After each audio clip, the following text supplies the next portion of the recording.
3 women played in the Negro Leagues.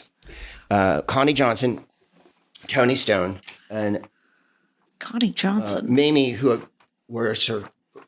I was reading her account yesterday, and she's Toni fantastic. Stone. Mamie Peanut Johnson, sorry.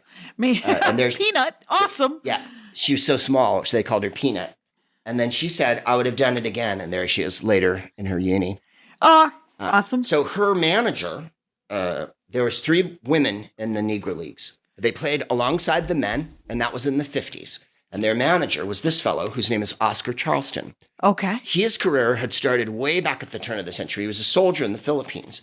When he came home, he was a teenage ball player who started to play in the Negro Leagues for the Indianapolis team, the other one, the ABCs. Okay. And later went on to be considered by almost everyone kind of the greatest player of all time. So I did an interview with a fellow named Sam Lacey, who along with, oh God, I'm blanking on his name.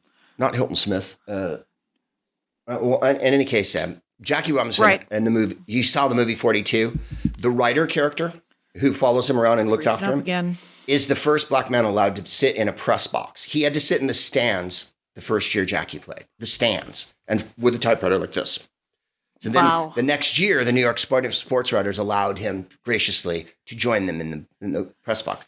He and Sam Lacey and a bunch of other black reporters petitioned Major League Baseball ceaselessly to let black players in, especially after the war. A lot of them had fought in the war.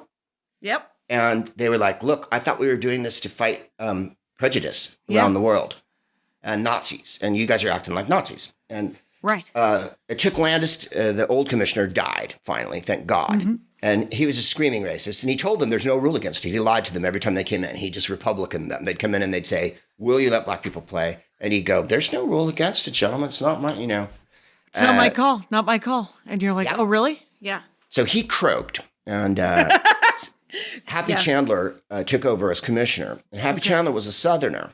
Mm-hmm. But he said, when the time came to decide about desegregating and letting Jackie in, if I don't let a guy play baseball because of the color of his skin, when I go to heaven and meet my maker, that might not be a good enough answer.